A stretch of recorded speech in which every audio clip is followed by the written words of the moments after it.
The Passionate Leader, because leadership without passion is just a title. Meeting. We got a collapse in the garage. Get the squad back coming in here. We got an I-beam gone to a firefighter. Get that out, urgent, transmit a second along. This is where titles end and leadership begins.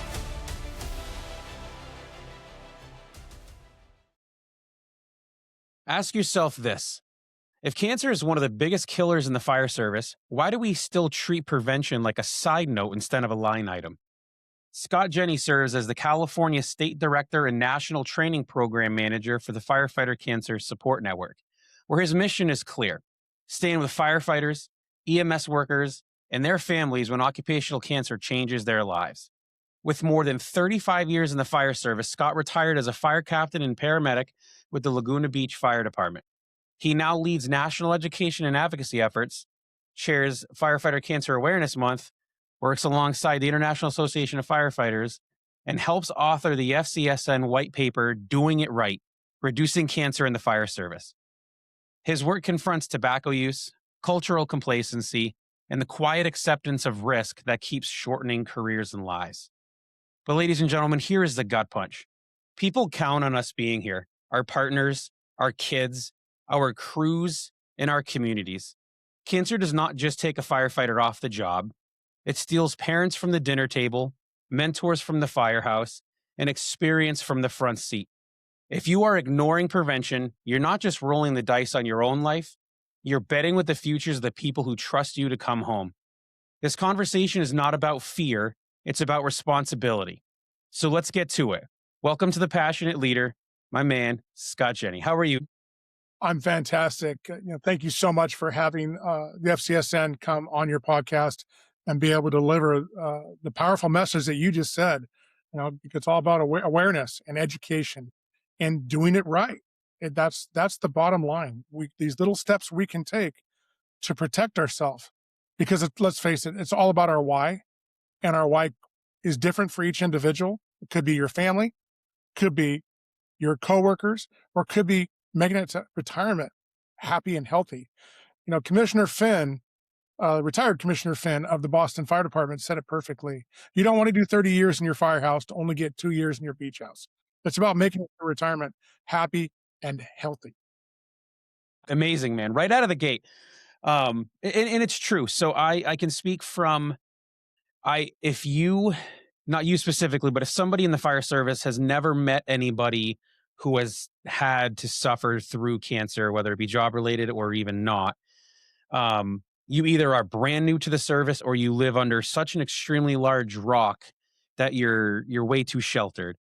There's nobody in the fire service who doesn't know somebody who has suffered from it. We've had line of duty deaths from New Hampshire from it. We have actually had in fact, we had at the same time in my agency, both of our assistant chiefs fell ill with job-related cancer. One was able to fight back, and the other one actually did not. He wasn't able to fight back. The unfortunate reality is the reason he's not a number on this is his wife was adamant about not getting his name added to the list, and that's 100% the family's wishes, and I wouldn't question that any way. But there are so many people out there that are fighting it, and I feel that this, to get you on, especially as we close out January with the shows, that we get you on to kind of talk about what Cancer Awareness Month is, why we chose the month of January and stuff like that. So again, thank you for coming on. So let's get to you for just a little bit. I mean, 35 years, and that's a heck of a long time to really give to the fire service. What was it about cancer awareness and prevention that really made you, realize, man, I just want to keep giving to this fire service? It's a great question. Thank you for asking that. Like you said, I did 35 years in the fire service. And, 10, 15 years ago, we didn't even talk about cancer.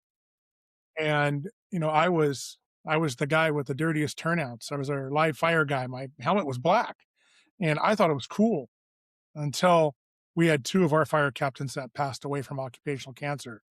And it really affected me. And I started educating myself, because ultimately that's what it was about. It's about education and being aware of what the problem is.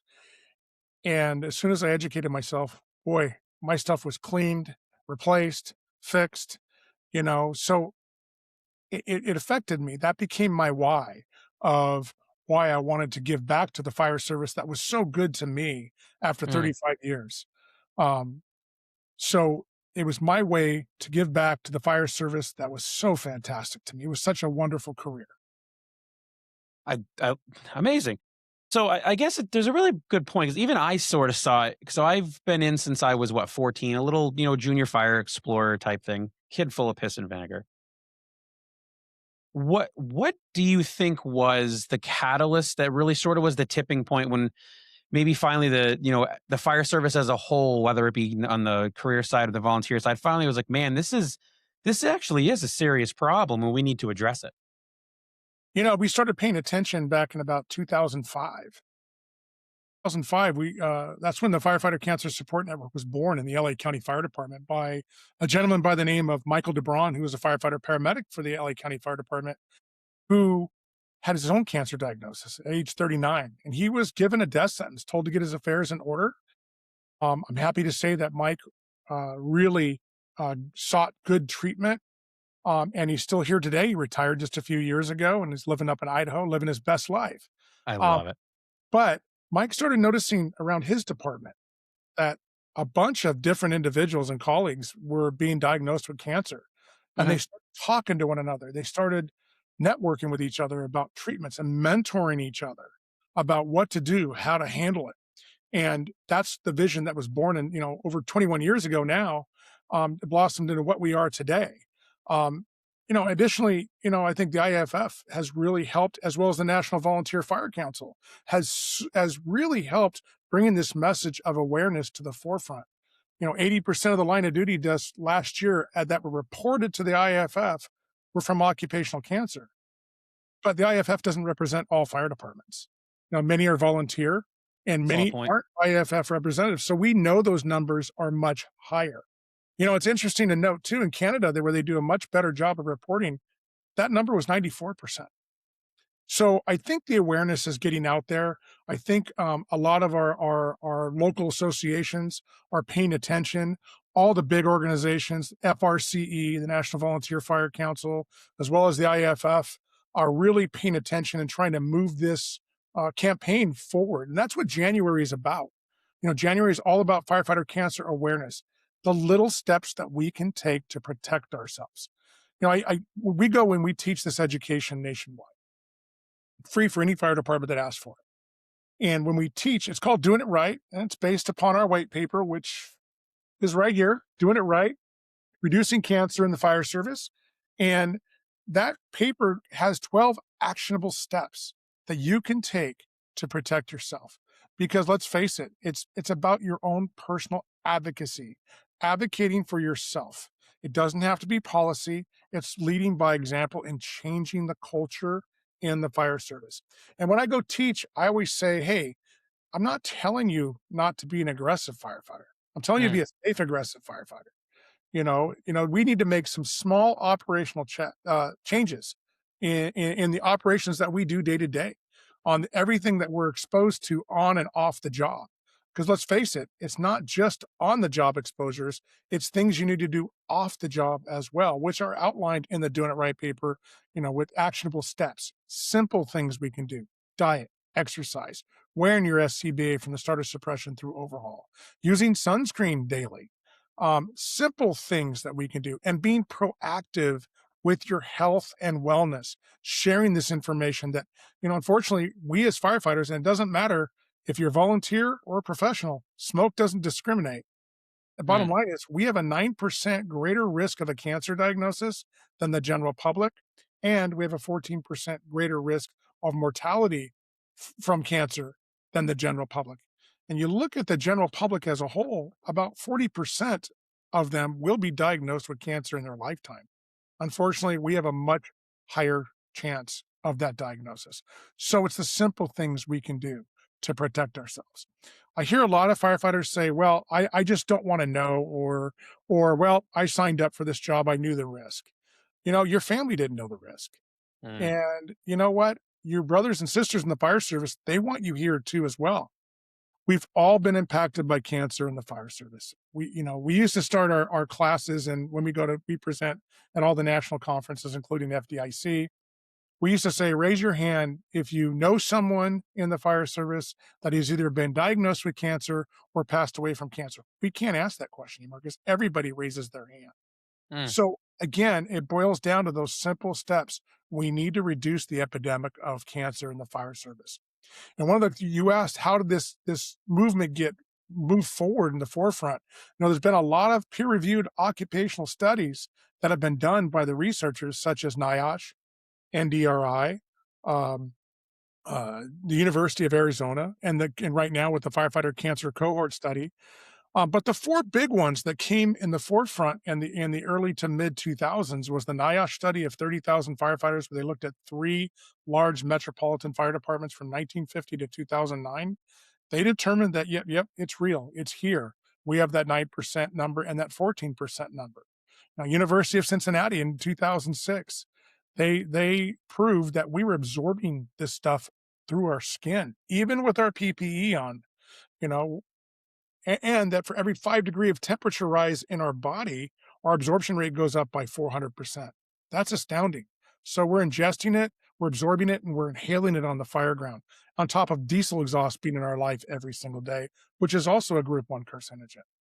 And it's not just a United States problem. It's a worldwide cancer problem in the fire service. There was a study done with 16,000 firefighters in 5 Nordic countries, and they found the same thing that we're seeing here in the United States. So this is a huge problem in the fire service, and it's a culture problem. We need to be aware, and we need to change the culture in order to reduce cancer in the fire service. Man, there's a ton to be said. So let's attack the culture. So, um, what are some of the ways that we collectively can start to work on changing that culture? Would you propose? Well, I'd say 3 steps: action, awareness, and accountability. Let's break down the awareness piece. That's knowing there's a problem and committing to do something about it. Whether it's taking those 12 actionable steps that we talked about earlier, also being proactive in your health and wellness as far as with your primary care physician. And let's talk about, action, doing those steps on the fire ground, doing those steps at your firehouse, and doing those steps in your personal life to reduce the possibility of cancer. Eating right, hydrating, getting enough sleep. But those type of modifiable risk factors or behaviors that we can change can really truly make a difference. Not drinking alcohol as much, tamping out tobacco, simple things that we can do so we don't increase that 9% greater risk. Actionable steps that we can take on the fire ground, doing your preliminary exposure reduction, simple washdown on air, soap and water, right? We have to tell each other to get clean. Take a shower within the hour if possibility. Using wet wipes on all areas of exposed skin that take these polycyclic aromatic hydrocarbons off of our bodies. And then accountability. Let's hold each other accountable. I had a fire, my last fire in my career. I remember, we all have muscle memory. And here I was humbled by my rookie firefighter. Here I was a captain medic. It was my last fire before I retired. I was putting my breathing apparatus right back into the cab of the apparatus without even cleaning it, taking my turnout coat off that was exposed, putting it back in the cab of the apparatus where it's off gassing, right? Hmm. And I had my rookie firefighter tap me on the shoulder and say, "Hey, Cap, aren't we supposed to do that decon thing?" While he was also holding the box of wet wipes. Boy, was I humbled.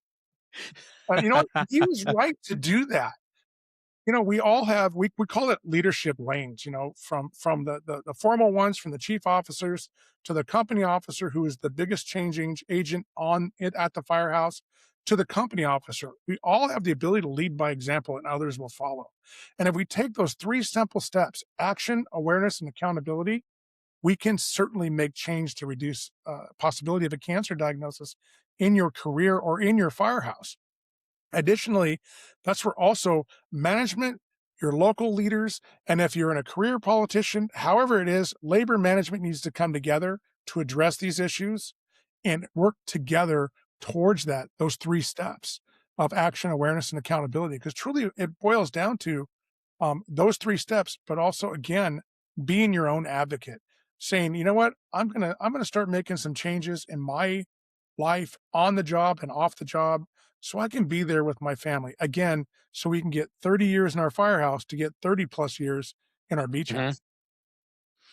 I the story of the rookie, I love humbling experiences like that, and I think it shows well that our next generation is really starting to understand that.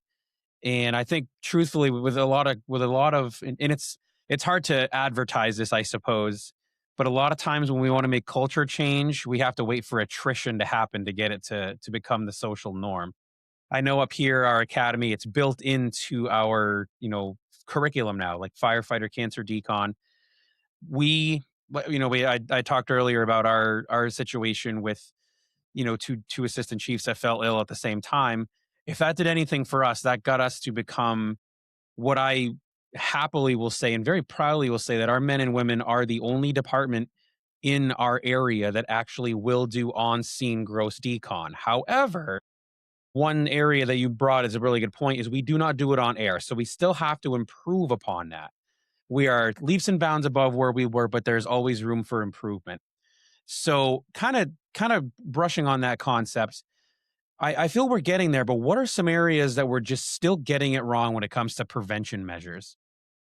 So, just like you said, not wearing your breathing apparatus, what, when you're doing your con, that's super important because your PPE is off gassing. Those are polycyclic aromatic hydrocarbons or carcinogens that cause cancer. We know there's over 265 known chemicals in the makeup of smoke, right? Many of those are trying to kill us. So we need to understand, Dr. Michael Hamrock from the Boston Fire, he was a Boston firefighter, now a physician. He says it perfectly. If you smell smoke, you're being exposed. If you smell Mm, smoke, you smell cancer. You need to keep that in the back of your mind. And again, it's leading by example, where you start seeing others lead by example, you'll follow them. Especially when you see the leadership in, the company officers leading by example and saying, "Hey, we're going to be on air." It's sometimes to do the culture change. It's like turning a cruise ship around in a swimming pool. It's mm. very hard to do that, but that's where it just takes repetition, and we start building that muscle memory and holding each other accountable. And I'm not meaning like slamming each other over the head with a hammer or writing people up. No, it's exactly what my rookie firefighter did, which I'm very happy he did that. It was humbling, but he was 100% right. And it's holding me accountable and holding all of us accountable, reminding each other, hey, we're all part of a team and we need to address this. And it's about our personal choices, and it's about making a difference and reducing the possibility of this stuff. We shouldn't be, we shouldn't accept this as a reality. We need to push back and we need to say, hey, it's not going to get me. I'm going to do everything I can to stay healthy and to get a happy, healthy retirement.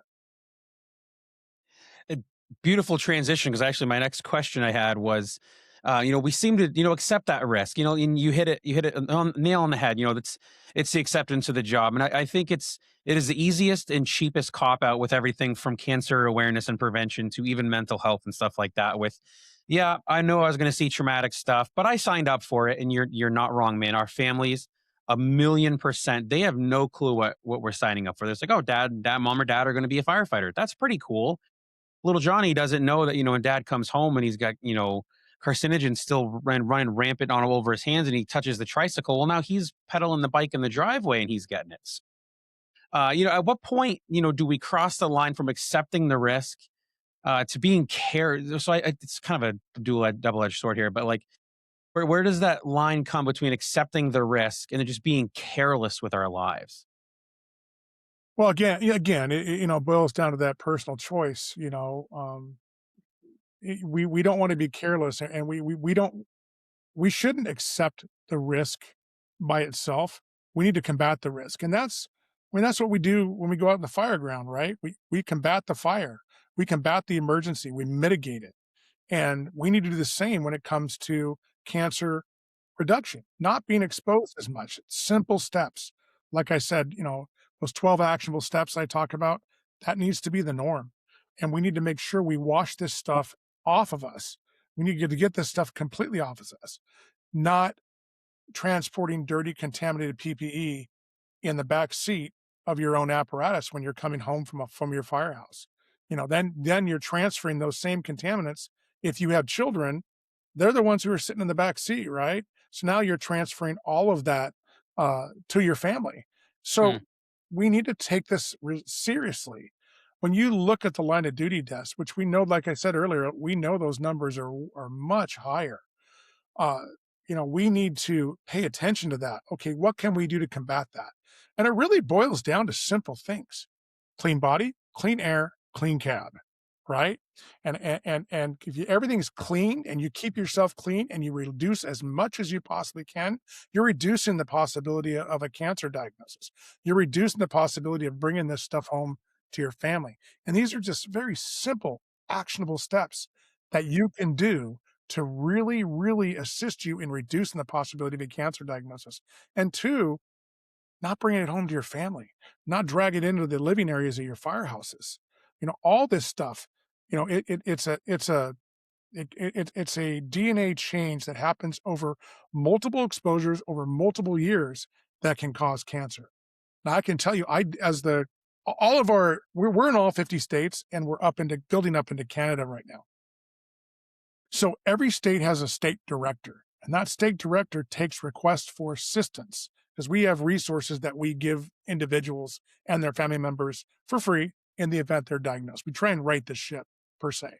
mm, I can tell you, as a state director here in California, I assist about 50 to 75 firefighters a year in my state, mm. a large state. And so I can tell you, talking to these firefighters, they're young. Most of them are very young. And a lot of firefighters think they're invincible until they're not. And these young firefighters, they're shocked to hear that they have cancer, because they think it's an older firefighter thing that you'll deal with in retirement or as you get older. And it's truly not. It affects everybody differently. Like I said earlier, smoke doesn't discriminate. Carcinogens don't discriminate. But again, we just have to make those choices to reduce it by doing those 12 actionable steps and our modifiable risk factors. Simple things we can do to protect ourselves because we have that 9% greater risk. Perfect. So let's actually attack the 12 simple steps, because I'm sure some may not have actually gotten or know that this even exists, and that's exactly why I got you on the show. So, um, if you want, let's kind of tackle them all, and you can kind of really walk everybody through, what they are and how they're gonna benefit us. So first and foremost, wear your SCBA from the start of fire suppression through overall, anytime when the products from combustion are present. Again, you smell smoke, you smell cancer. The three pathways that we're getting the three pathways of being exposed to cancer causing chemicals are inhalation, ingestion, and absorption. That's how we're getting it into our body. We're inhaling it because we're not wearing our breathing apparatus when the fire is knocked down or when we smell smoke. We should be wearing the breathing apparatus. That's the single most voluntary thing that we can do um, to protect ourselves from the inhalation factor. Your SCBA is the gold standard of respiratory protection. You want to do that gross decon or that preliminary exposure reduction on air, scrubbing each other down from head to toe to get the polycyclic aromatic hydrocarbons off of our gear. By doing so, takes 85% of those hydrocarbons off of our turnouts and equipment. Um, and using wet wipes, that takes 54% of those polycyclic aromatic hydrocarbons off of our skin. We should be using it on all areas of exposed skin, using multiple wipes, blowing your nose, your hair, your head, all areas of exposed skin, and even your crotch, because the in your groin area is where we sweat the most, right? Would you agree Yeah, on a, yeah. as a male? And when you look at the numbers where all the heavy aerosol deposits are getting through our PPE, that's one of the primary areas: your legs, your groin, your neck, your jawline, and that's where we're seeing testicular cancer, prostate cancer, esophageal cancer, thyroid cancer, brain cancer. All of this stuff is coming in. It's absorbing through our skin. We're inhaling it, we're chesting it on scene. Um, we need to make sure that we change our clothes, we change our uniform. We don't sit in because they're loaded with carcinogens under our turnouts as well, right? We need to change them. We need to launder them. We need to launder our PPE per NFPA regulations. If you don't have extractors in your station, there's lots of or external providers that can come clean your PPE per NFPA expectations. They come right to you. There's a company that's building all over the nation called Redline Fire, uh, Mobile Fire Gear Cleaning, as well as a number in multiple different states that can come to you and launder your PPE for you. Make sure you clean everything immediately. When was the last time you cleaned the liner in your fire helmet? These are things you need to think about. You need to run things through an extractor, decon the apparatus interior. How often do we do that? Is that a daily? Is that a weekly thing that we do? Do we do it after every fire?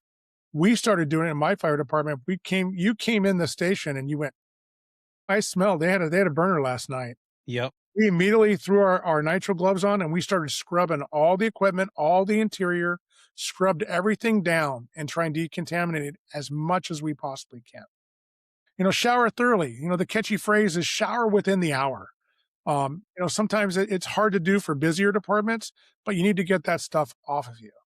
Get into your clean PPE, right? You should have a second set of PPE that can be pressed with service. Don't wear your dirty, contaminated PPE if at all possible. Keep bunker gear out of all living areas of your station. There's bunker gear. I mean, honestly, I don't think that's really that big of a deal anymore. I don't think we see that. I think that bunker gear is naturally kept out of the living areas and the sleeping areas in our firehouses. Stop using tobacco products. You already have a 9% greater risk of a cancer diagnosis. Cigarettes, vape, chewing tobacco, and the big one right now, the nicotine pouches. We need to stop using those too. Those cause a sleep disruption in our circadian rhythm, which can contribute to cancer. And they're talking about that being one of our next health crises is those nicotine pouches. Use sunscreen daily. We should be using it and applying it multiple times. That's a real easy thing. Get regular checkups by your doctor. There's a form on our website that was written by Dr. Michael Hamrock. There's one specifically for female firefighters. It's a great form. Has a letter on it that cites the resources. You take that to your primary care physician, and there's certain things on that medical form that we should be doing earlier than the general public, such as right now, colonoscopies in the general public just got moved from 50 to 45 in the past few years. We as firefighters need to be doing it by age 40 and every 5 years after that. Your PSA test, which is a simple blood test, by age 40. We need to do all of these items. Some are annually, some are biannually, that we need to do is at an earlier basis than the general public, because early detection is the key to survival. It can be the difference between stage 1 or stage 4, meaning that you're cured or you're metastatic. So it's really important to be proactive in your health and wellness. So basically, those are your 12 actionable steps, simple things. And we always say, what does that cost? What does that cost the agency to do that? I have to go fill a bottle. It's going to be, I have to go take time out of after my run to go fill a bottle or something. That's not a big deal. I'd rather go take the extra 30 minutes to fill bottles and clean my PPE than I would to have to push a chemo bag around. That's going to be much, much harder. That actually it's one of the things I was going to hit later, but let's take this monster head on. There is some financial strain for some agencies. There are some, more specifically in the smaller rural departments. However, what do you know of, if any, are there for resources to help departments, become more, able to help people with prevention and stuff like that? Well, there's a number of things that agencies that maybe struggle financially, maybe some of your volunteer agencies that you need to raise money for capital funds. But there's AFG grants you can get, for a lot of this stuff from your extractors or a second set of PPE, on those 12 actionable steps. That's your cost factor right there. That's your capital. Mm, So I think now I've been out of the fire service for about 4 years now, but I think it's probably what, $3,000 to $5,000 to outfit a new firefighter with new gear. roughly. Yep. There's your capital item, right? That's what you can budget for, raise Mm, money for, or get a grant for. And there's money out there to be had, and that would be a way that departments can raise money towards that financial piece. The other thing you can do is talk to your local elected officials and mm, try to get money in their budget that they can put aside specifically for this purpose.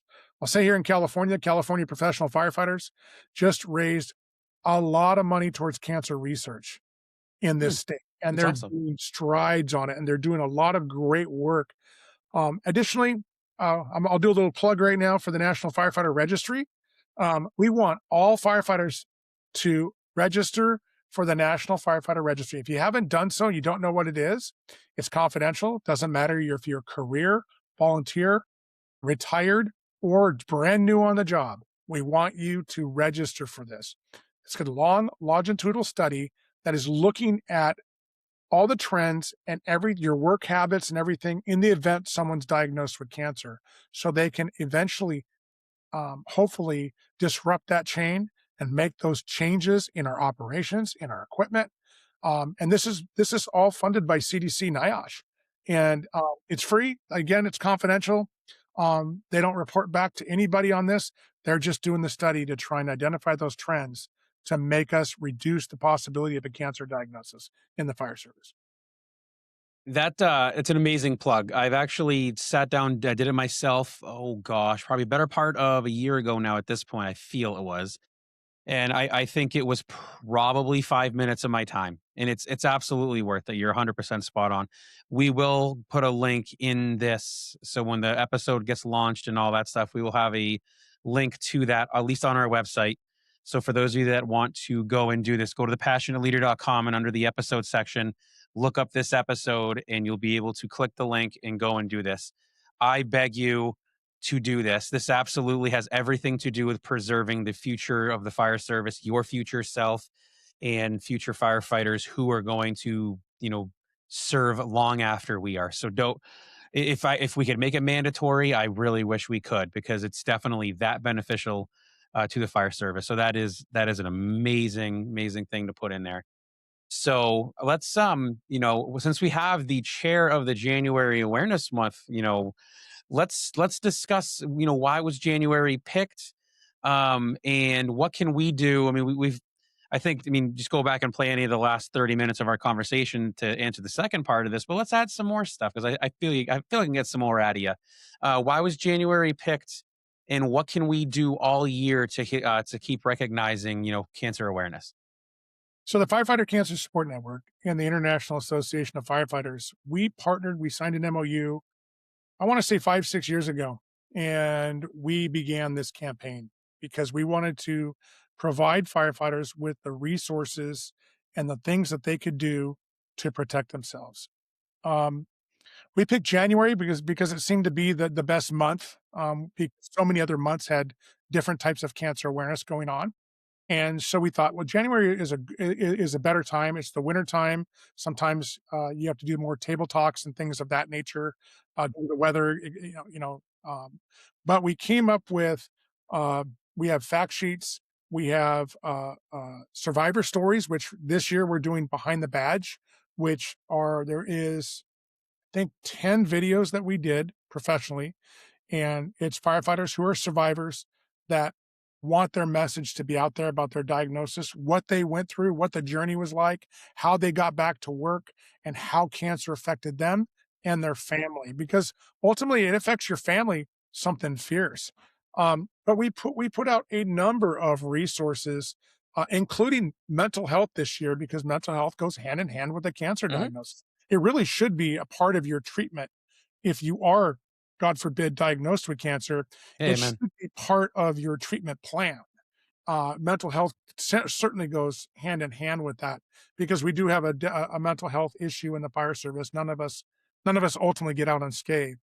Mm, Uh, but we have all kinds of information and a weekly theme, and that theme has changed every single year. This year we talk about the hidden exposures that we can all be exposed to, from diesel exhaust to carcinogens, and we did a call to action for rookie firefighters as well as retiree firefighters. If you've done this job for a number of years, you still need to do those same medical exams and take all this stuff very seriously, because again, it's about that DNA mutation, that multiple exposures over multiple years that can cause cancer. Week two talks about the importance of health screenings this year, and we really hit that hard. There's great information on our website. The National Volunteer Fire Council put out a bunch this year. We worked directly with them as well. And as well as the IFF has put out some great actionable items that you can take to protect yourself for cancer. We're ending week three right now. And it's a lot on survivorship and what the Firefighter Cancer Support Network does, what we do for those that are diagnosed with cancer, because many firefighters don't know where to turn in the event of a mm, cancer diagnosis, and yep. that's where we're trying to right the ship for you. We try and help and assist you. Many firefighters are not proactive on asking for help because we're used to giving help to others. It's where we have to learn that we can rely on others from time to time. Mm, And then next week is all about survivorship and mental health.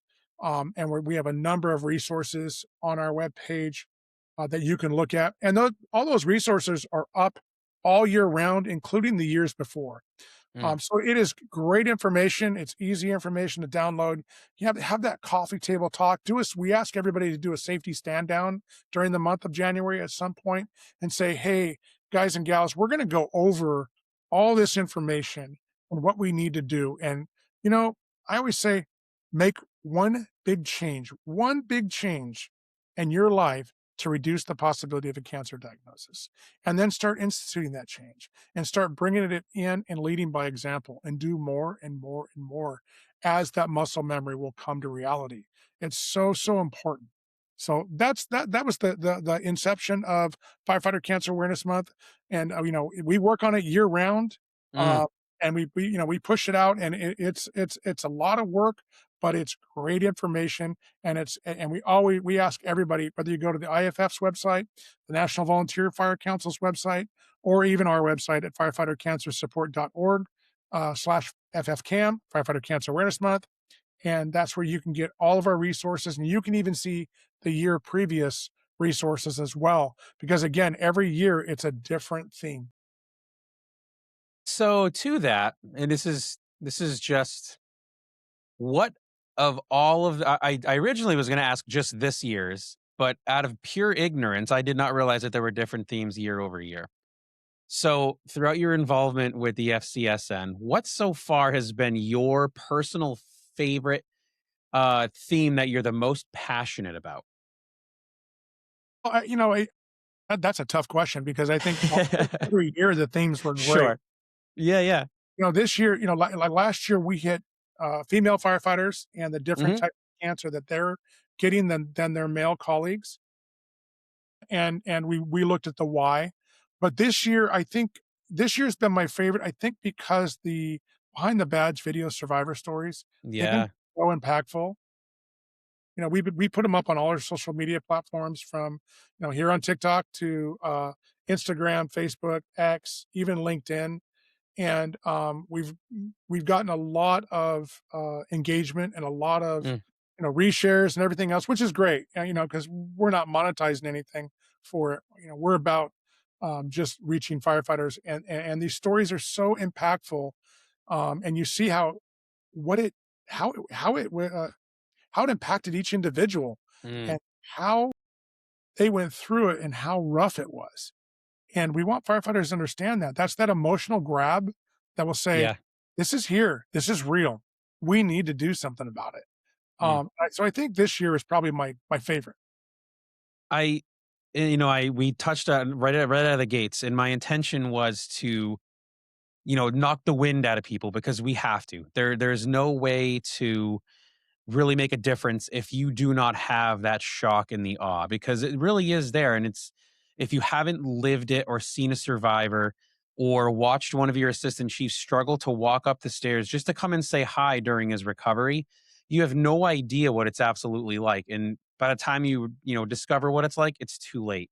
So, to be blunt, and the shock and awe again, that's what we need. And I think you're the stories are, and there's tenfold, as far as for stories. I mean, there's a lot of survivors out there. So, um that's it. And like you said, it all begins with, it all starts immediately after the fire is put out, and we're done, and we've, overhauled, and we've done some, um the extinguishment of the fire. What are, what's a little bit better of a way that we can decon, on scene? I'll kind of preface a little bit background story. Like I said earlier, I'm very proud to say that we are the only agency that actually does on scene decon, either whether it be on scene with us or we go mutual aid. And if we go mutual aid, we actually will set another tone out for staffing to bring our utility truck to bring our bagged contaminated gear rather to the station for cleaning. We do get some really weird looks. We do get some snickers and some laughs. I could really care less, because while I'm attending their eulogies, I'll be alive because I did what I needed to do to make sure that I was there to walk my daughter down the aisle. Um, so, kind of to talk on, on scene decon. Um, how are some ways that we can just do better decon, gross decon on the scene before we get back in the truck? So, one of the things we recommend, in our Doing It Right program, when we go out and teach for any fire department free of charge. And this is not just an opinion piece by firefighters. It's not like, Mm. hey, I know a guy who knows a guy. We all have that, right, in the fire service. Oh yeah, yeah, without a But doubt. we're guided by a health wellness advisory council, which consists of the researchers who have done and are currently doing the research on occupational cancer in the fire service. And we at the FCSN, Russ Osgood, our chief education officer, he's got a seat at the table for the firefighter cancer cohort study. We review, we participate, and we assist in the research. We're guided Mhm. by the researchers such as, Gavin Horn, Dr. Sarah Janke, Dr. Jeff Burgess, and Kenny Fent of NIOSH. We're guided by them about the best Mm. steps, best actual steps that we can do. And it's in our program, and we update that program regularly. So when it comes down to doing your gross decon or your preliminary exposure reduction, we should be doing each and every time we're exposed to the products of combustion. And that's using soap and water on air. One of the best practices, we say we should divide our fire scene, into 3 hazard zones. A hot zone, a warm zone, and a cold zone. Mm. Sounds similar, right? Hazmat Yep. operation, right? Your hot zone is your ideal H. Your warm zone is where you're going to swap bottles. That's where you're going to do your decon when you get away from the ideal H, the products of combustion. And then your green zone is going to be where you do your rehab. You're away from the smoke. You're away from the fire. That's where you've doffed your gear after being scrubbed down with hose and water on air, with the firefighter with the lowest amount of air being decon first. Um, you doff your gear and you go into rehab. Now, a lot of folks will say, how do we do that in like a 2-engine response? And and my rebuttal to that is easily, very easily. You could to designate an area to be your cold zone. We know what the ideal H is. Mhm. You can decon each other. There's all kinds of methods that you can decon yourself with. And it's just a matter of leading by example and drilling on it. So you get that muscle memory. You say, hey, this is what we're going to be doing. And this is and explaining the why. What is the why behind this? So your Mhm. firefighters understand that you as a leader have a vested interest in making sure they go home safe, but also reducing the possibility of a cancer diagnosis. Eh, it I mean, for me, it seems very trivial, but it is, there's still, so much resistance. And a lot of the resistance that I feel is they're like, well, we just want, we'll do it back at the station, or we can, we'll, it wasn't that bad. And people start to rationalize the level of exposure. And I've heard actually, I mean, some people that were higher up on bigger departments even say, well, you're only exposed to carcinogens at building fires, which is the most asinine thing, at least in my honest opinion, um, that I've ever even heard of for somebody to say. It for me, it was a justification of absolute just caveman laziness.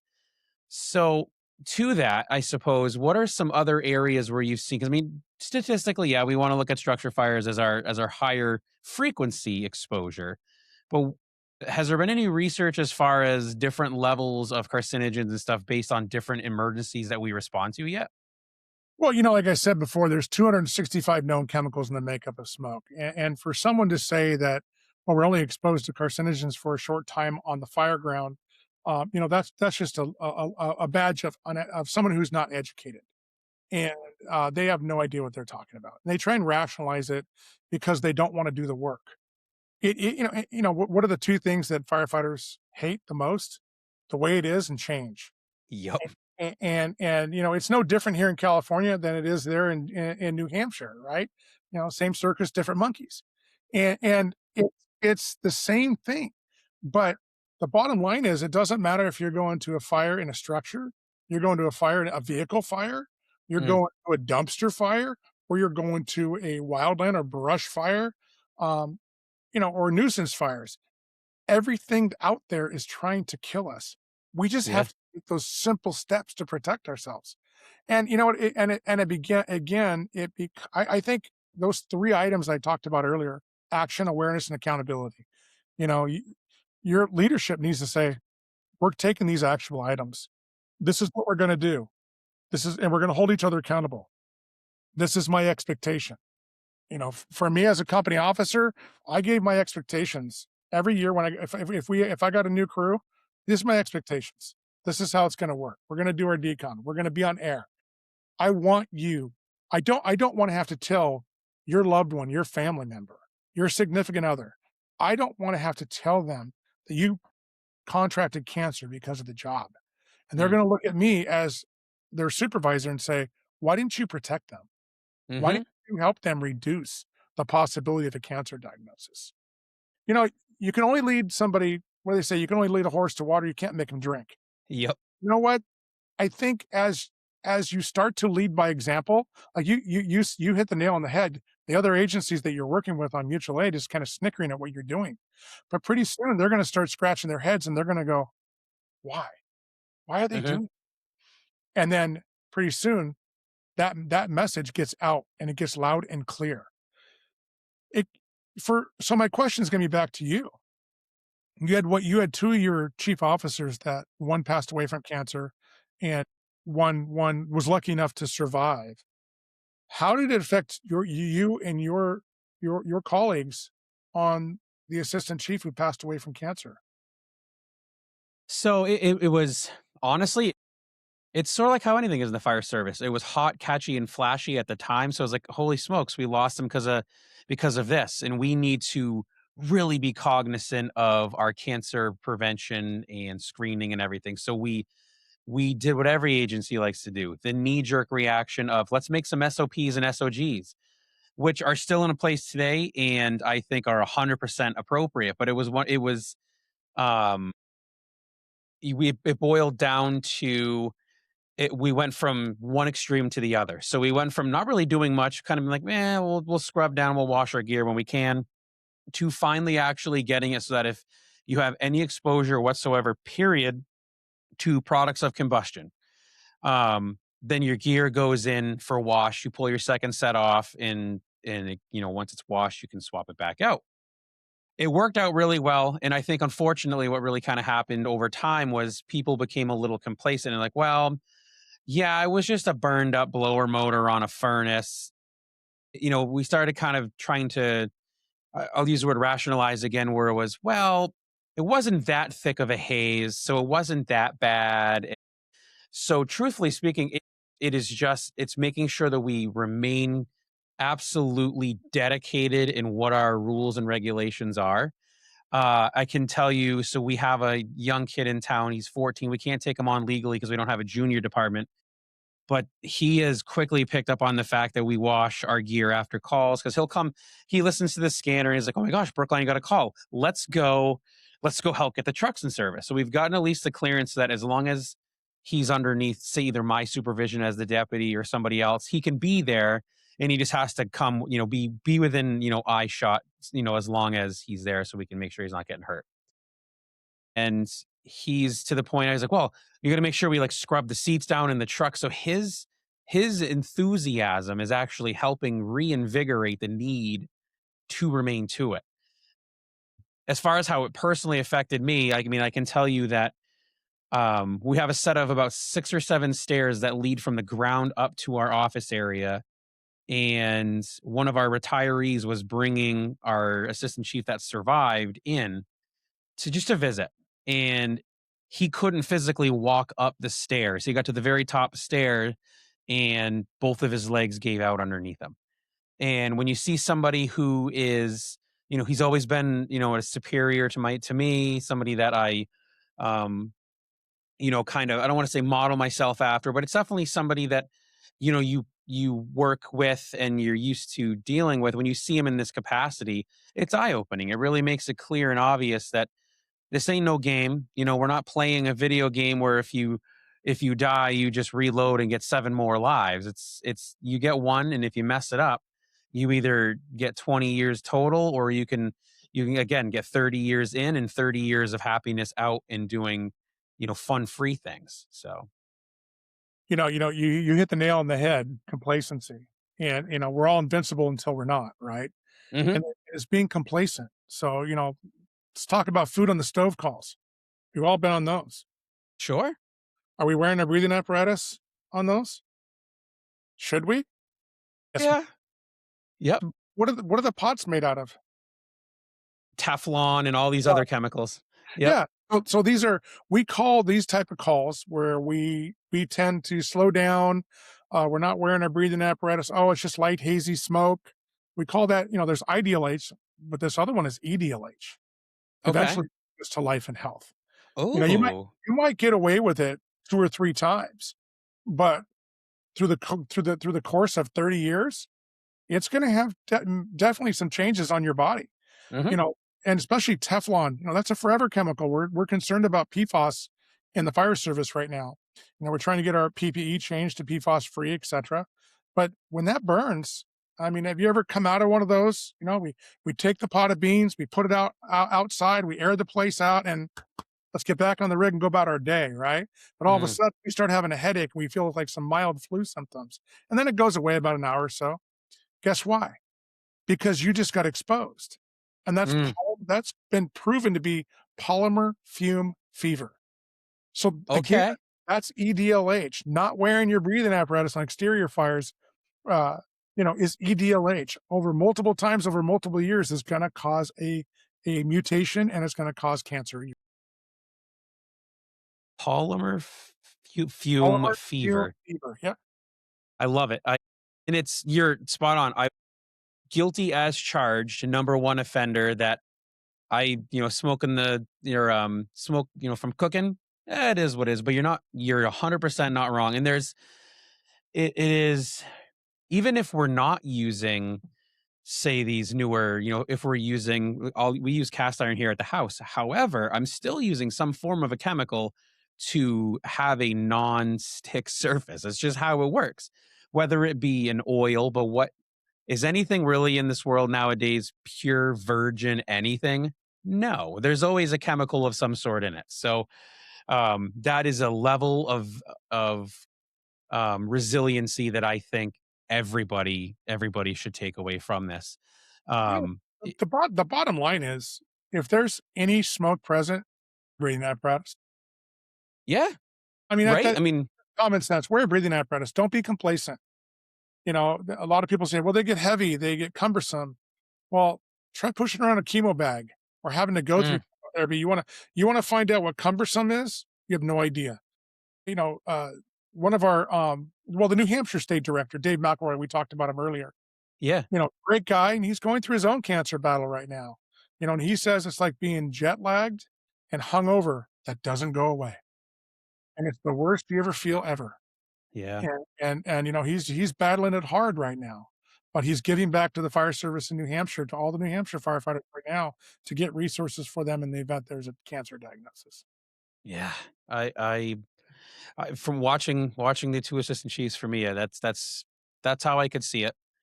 Um, and unfortunately, when the one that passed, it was during COVID times, so it wasn't like we could even go and visit when he was laid up because obviously everything was on, and for good reason.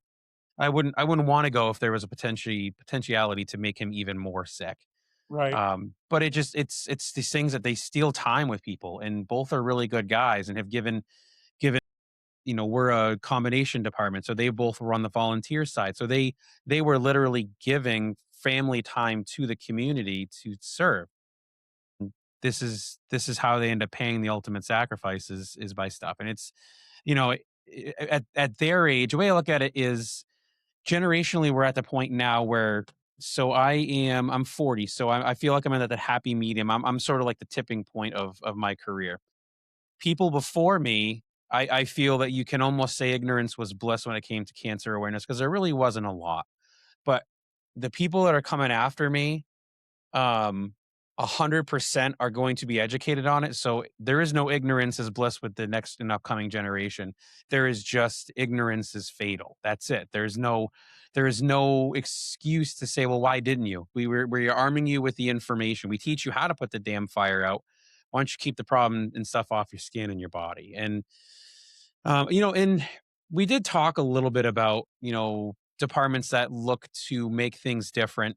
And one thing I did notice, and it was a slight, still is kind of a hot button topic around my house, the firehouse, but we were looking into getting rid of our carpeting. And I have to tell you, up until up until January, actually, there really wasn't a whole lot of information because the argument that we were trying to give was, look, hard surfaces we can mop, we can scrub.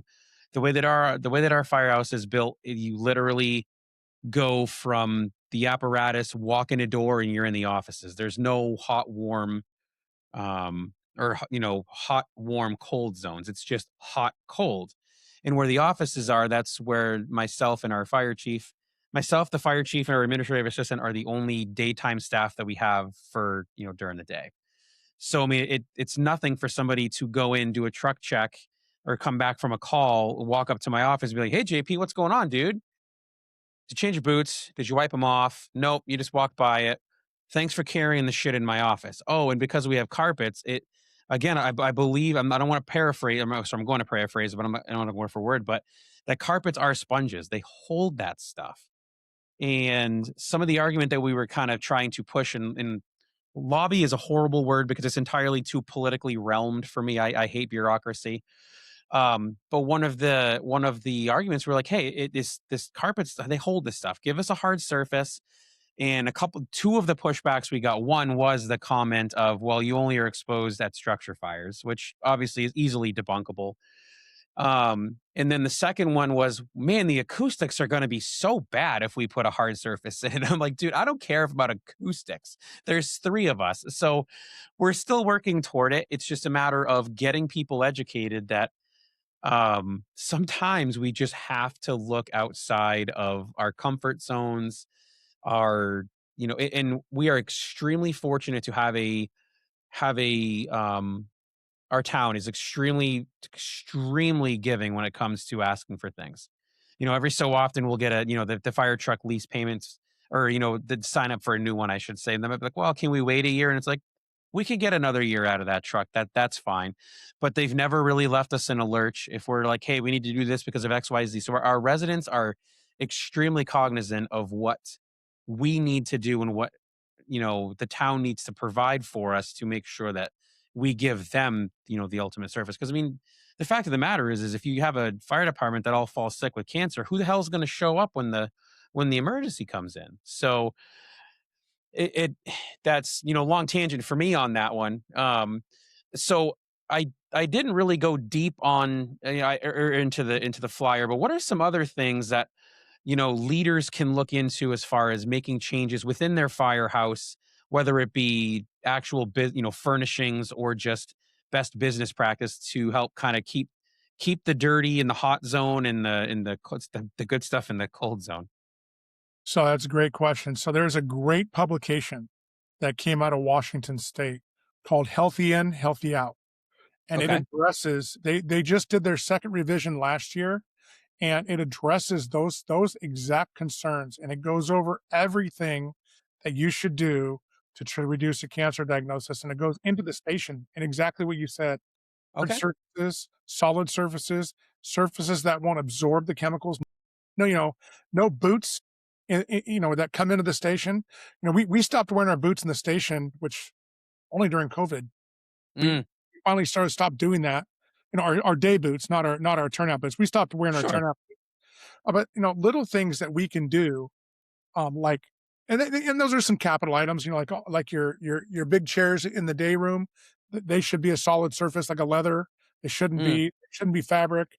They even address the cabs of the apparatus. Even if you don't have a clean cab apparatus, they address things that you can do to change it, how you clean your apparatus, how you clean the stations, to what leadership can do, to what you can do on the fire ground as well. Uh, Amazing.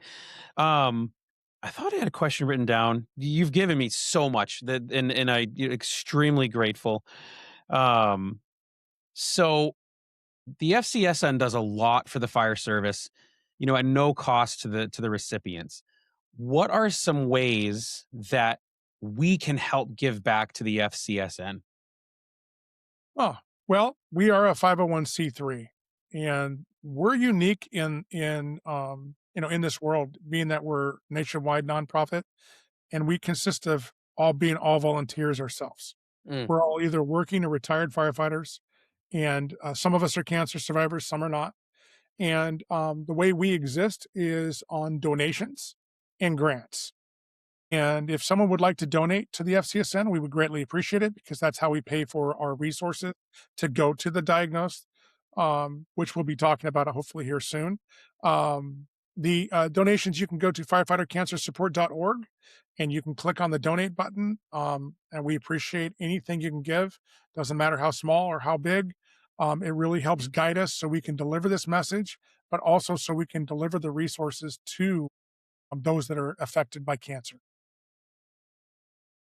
man, I can't.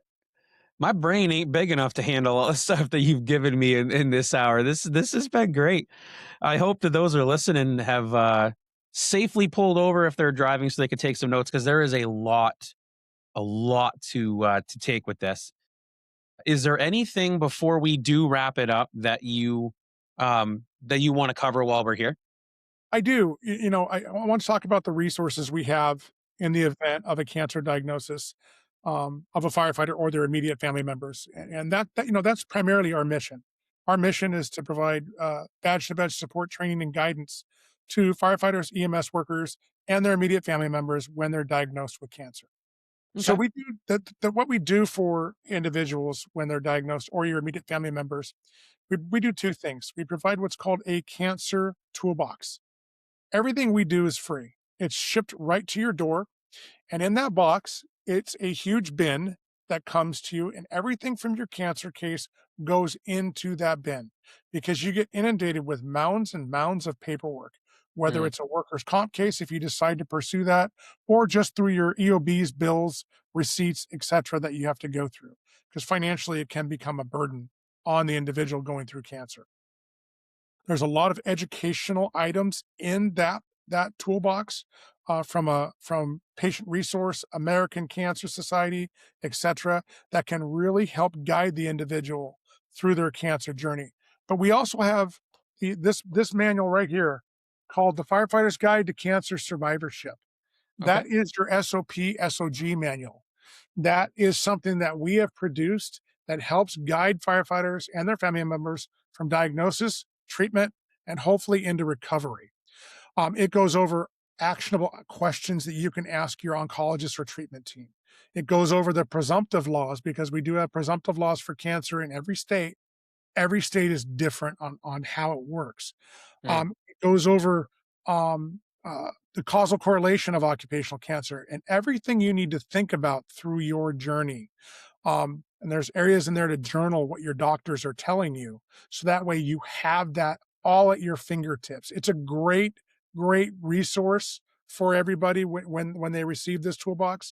And it was written by firefighters who have had a cancer diagnosis and came out on the other end. So it's a great resource. The second thing we do is we have mentors.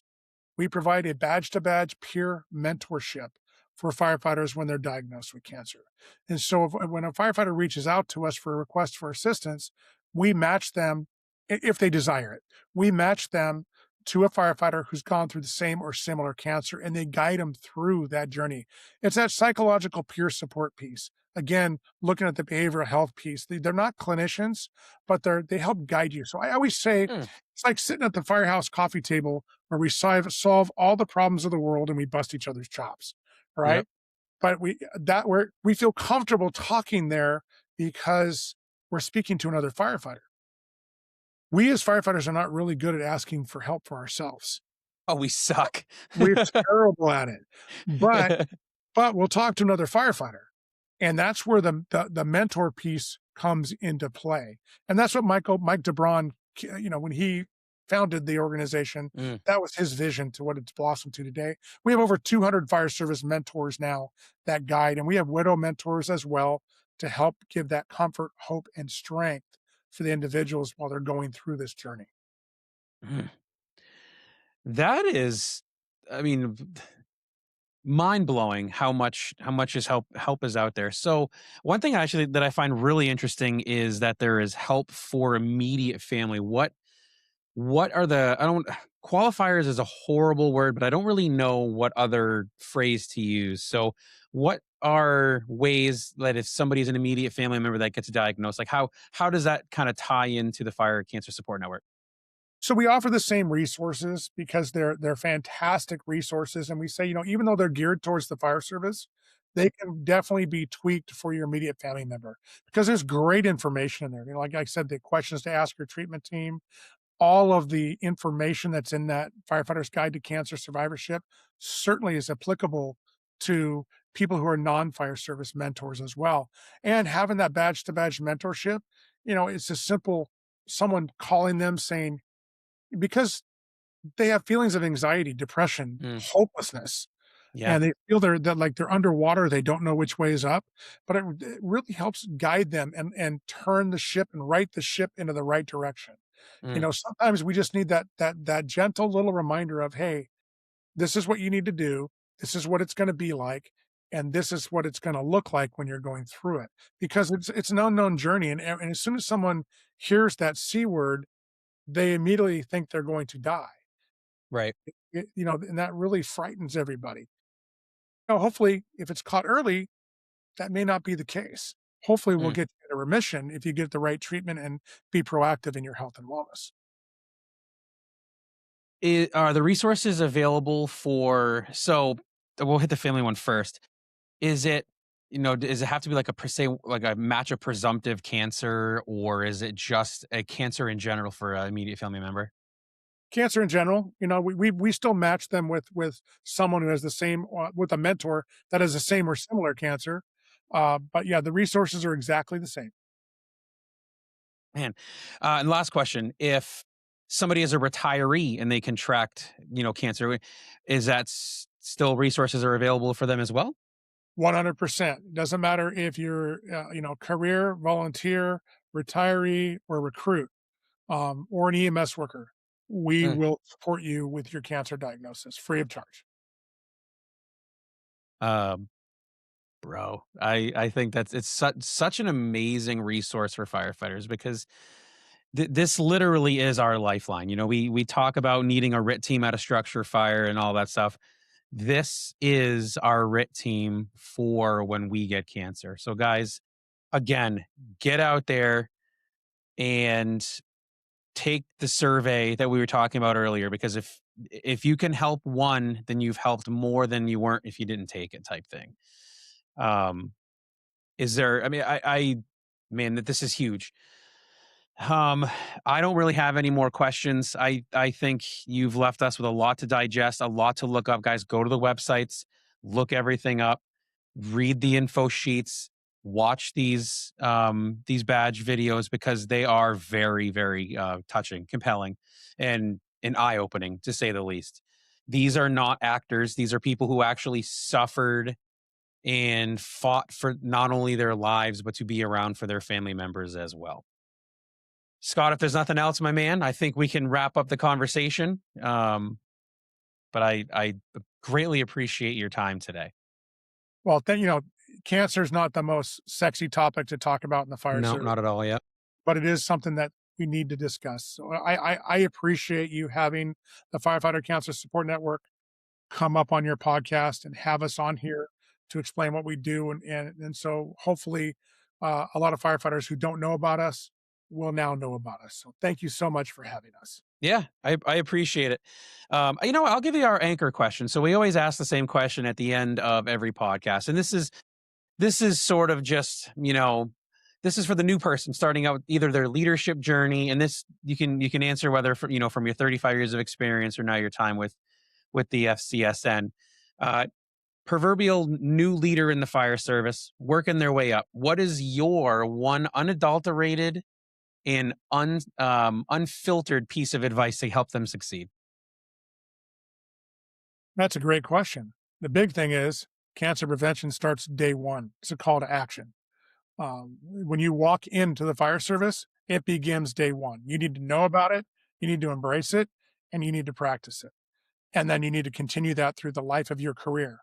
And you need to pass that information on and mentor others on all of the different fire service aspects, all the things that we need to know. But cancer needs to be one of them that's foremost for your entire career. So we can reduce the possibility and you get to make it home to your family and have a healthy retirement. Well, there you have it. You heard it right there, folks. Scott, my man, thank you so much for spending time with us today. I appreciate any time that anybody can give to make the world a little bit better of a place. To our listeners, please go online to the FCSN's website and learn about the 12 immediate actions that you can take to lower your exposure to occupational cancer right now. It's going to be beneficial. Don't do it just for yourselves. Do it for your loved ones at home and those that count on you to make home. When you're done with that, go to the CDC's website and fill out the National Registry for Firefighter Cancer. It takes 5 minutes of your life, but it could save the future firefighters of tomorrow. Thank you so much for spending time with us today on the Passionate Leader podcast. If something today hit home, don't just sit on it, share it. And ultimately, guys, let's be real with ourselves for a second. We know somebody in our lives that is suffering from firefighter occupational cancer. Share this episode with them. Help them get the resources that they need to keep them around. Their lives might rely on it. Follow the Passionate Leader across all platforms. Pull up a chair on Sunday nights at 8 p.m. Eastern Standard Time live on TikTok, where leadership meets the proverbial kitchen table and real talk drives change. If you want deeper conversations and first access to exclusive offers, join us on Patreon and step into the inner circle. As a mentor once told me, be the kind of leader someone else is praying for. And no matter what comes your way, guys, lead with passion, serve with humility, and leave no room for bottom feeders. Until we meet again, stay safe and go fill out that registry.